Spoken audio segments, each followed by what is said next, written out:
This episode of Brains on Games is about a handmade backgammon set that wouldn't be out of place in Casino Royale.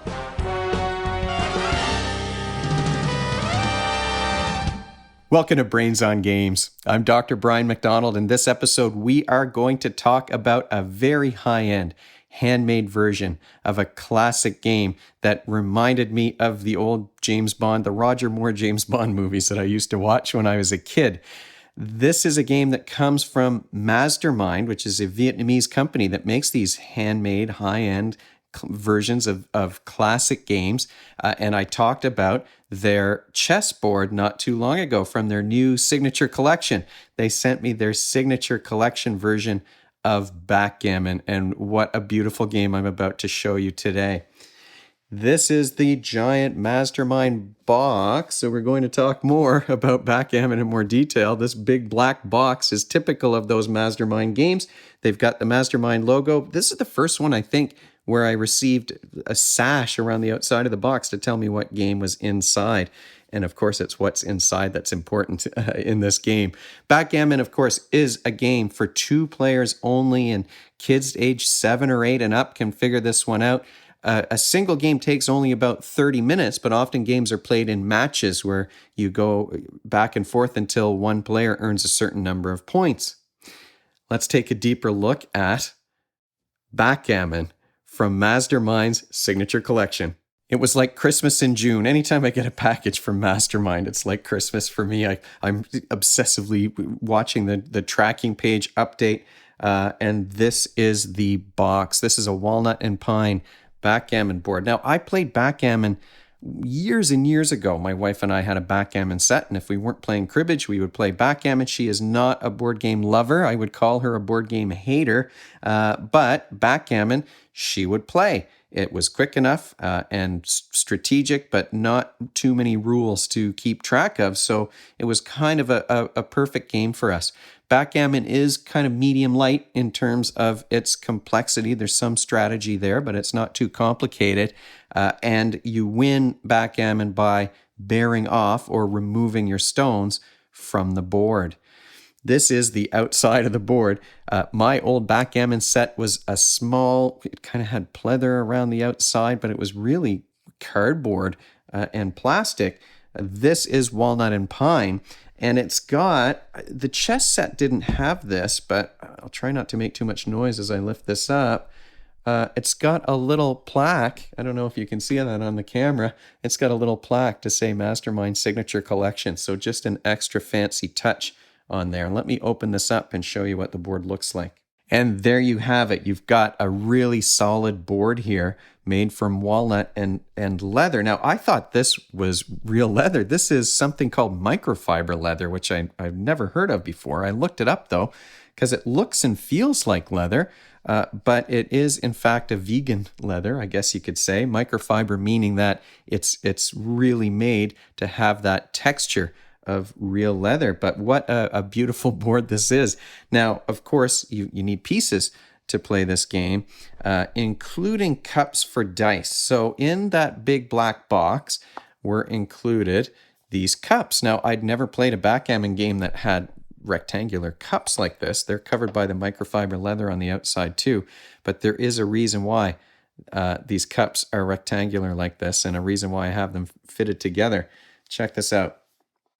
The cups hold this box, this wooden box. That's where your dice are. That's where your stones are that you're going to be playing with. The stones even they're either stainless steel or brass, and they've got that same microfiber leather inside, so everything matches the board. These have a real weight to them, which is important, I think, when you're playing backgammon, and we'll talk more about that once we get into the game.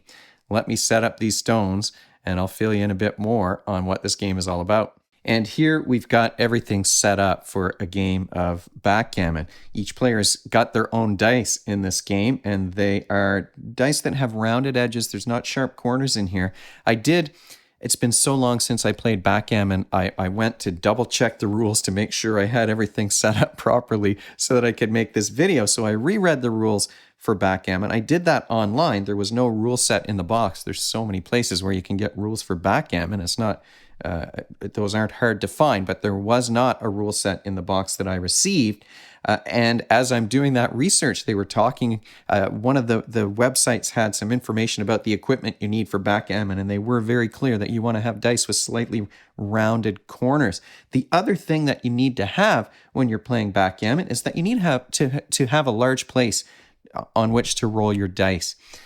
Each player is going to roll on their right side of the board, and the dice have to land flat. If one of them is kind of hitting up against the edge of the board or one of the stones on the board, then you're re-rolling those things. So you do need a large area. My old board was small and the pieces were plastic, and here you've got these great big heavy stones, and they're not going to move when the dice hit them, and you've got a large rolling area. So this is a great size for a board. What you're doing in this game, each player is trying to move their stones around the board. So the darker brown player is going around this way clockwise, and the white player is moving in the other direction. You're trying to get all your stones onto your home board. This would be white's home board. Once they're all there, you can start rolling and moving them off. You move, of course, by rolling dice, and if you get doubles, you get to use each of those dice twice. The tricky part is that when you're moving, you can't land on a space that's occupied by two or more of your opponent's stones. And so that's kind of what you're trying to do, is block off areas of the board to trap the other player's stones so that they can't get out. If you leave a stone isolated, then the opponent can land on that space and send your stone back to the bar. You can't move anything else until you get this stone out. So you are trying to kind of block off areas of the board, prevent your opponent from being able to move, while at the same time getting your pieces onto your home board so that you can start bearing them off. Another thing that came with this game, of course, is a doubling cube. So like I said, sometimes you play multiple games in a match up to a certain amount of points, and if a player feels like they're going to be able to win the game, then you might take this and say, okay, well, I'm going to double it. Now this game is worth 2 points, or you could, it goes all the way up to 64, this die. So you could double the amount of points that you're getting from a game. And there you have it. Simple, straightforward. You're just moving across. You can land your stone on a space that's unoccupied or one that's only occupied by your own pieces. If you land on a space that's occupied by only one of your opponent's stones, you can send that to the bar in the middle of the board, and that's going to trap them until they're able to get that stone back out again. So it's simple, it's straightforward. What elevates this version of the game would be the components.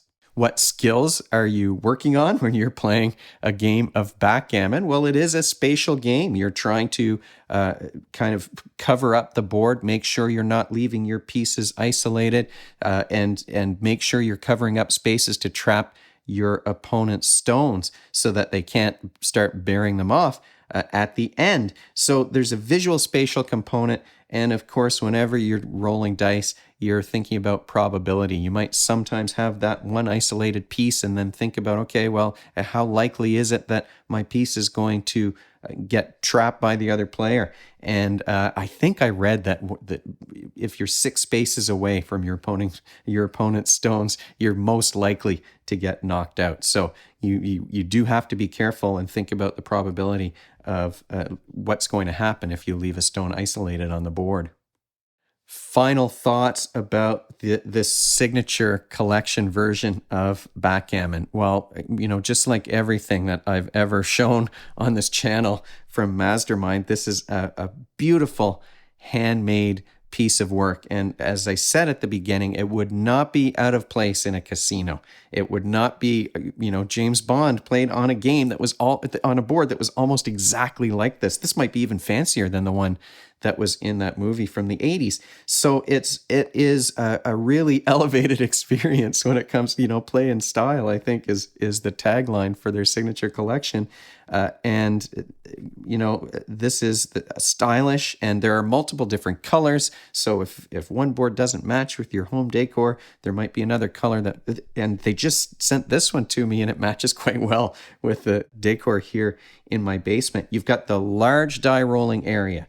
You've got the very heavy stones that aren't going to move if they get tapped by the dice. The engraved plaque is a nice touch. It's just a beautiful board to set up and lay out as a decoration. And it's one of those games, because it's classic, because it's one that everyone's kind of semi-familiar with, most people have heard of or maybe seen a backgammon board before. It's one that can bring in older folks who maybe aren't interested or don't understand or haven't played modern board games. And it's one that people who are intimidated by a heavy rule set for strategic board games, they'll still play this one. Like I played multiple games with my wife, and she is not the least bit interested in most board games, but she liked this one. She liked the materials, everything about it. And people come to visit my house to see, oh, did Maztermind send you something this week? I want to see what you've got. So it's just one of those, such an amazing addition to a game room. If there are downsides to this version of backgammon, well, I mean, it's a two-player game, first of all, so it's 2 players only. You're not going to be playing teams or anything like that, but games do go quickly, so you could do a tournament if you wanted to.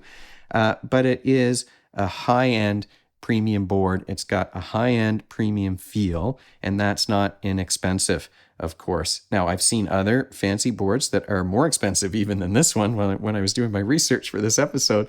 But I mean, it is well made, and it's not cheap in any sense of the word.